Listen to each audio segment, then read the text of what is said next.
New at 4 this afternoon, Assemblymember Jeff Gonzalez sat down with News Channel 3 for a wide-ranging conversation. We talked about his first year in Sacramento, the fallout from the Charlie Kirk shooting, and whether political events remain safe.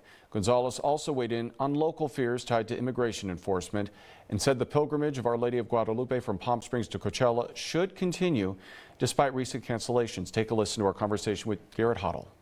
Joining us right now from the 36th District is Assemblymember Jeff Gonzalez. Let's start off with something nice. You guys just wrapped up session, correct?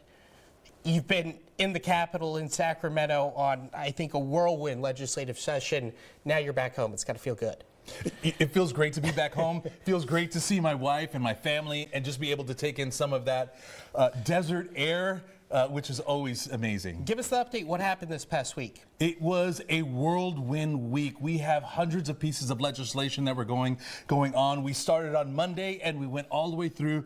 We actually had to break at Saturday at 3 in the morning and then take a little break and then go back at it again. So it was a whirlwind tour, but we were so thankful for it. Yeah, I imagine you got to be, fortunate to be home. And like us, all of us are dealing with the things in our lives, and news happens.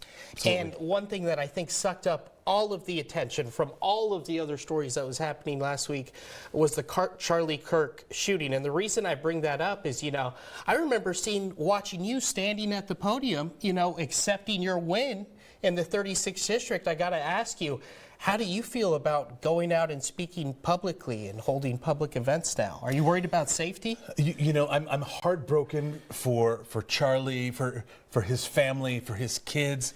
I'm heartbroken, but at the same token, I'm thankful that I get to be a voice and continue to be a voice for our community because that's what they're asking for. Am I fearful? I've been to combat 4 times. Anyone who says they've been to combat and not afraid is has never been there. But for me, I'm thankful for my team. We do all the right things. We work with the CHP, but at the same token, we also speak the truth, and we will continue to do that. So, would you feel comfortable speaking at a podium, tomorrow in light of this? Absolutely, I would feel comfortable doing that because one, I have the CHP team who helps support us, and 2, we are out there doing what our constituents ask us to do. Is the nation reeling from this? Sure, they're reeling from this. But here's the important piece about it all. We as leaders need to bring down the tone. We need to work together. And we need to have our voices united on things versus divided. I had the opportunity to co-author over 140 bipartisan bills. That's what working together looks like. It wasn't a Republican thing or a Democrat thing. It was working together for the betterment of California. And that's where we can meet up. That's when we could talk about, hey, I agree, I disagree, but let's work together. Mm-hmm. Sure, we're going to talk about some of your accomplishments this year. You mentioned, the message that needs to come from political leaders right now. What would you tell your constituents that are maybe worried or apprehensive about showing their support for you publicly, or maybe the other side of the aisle?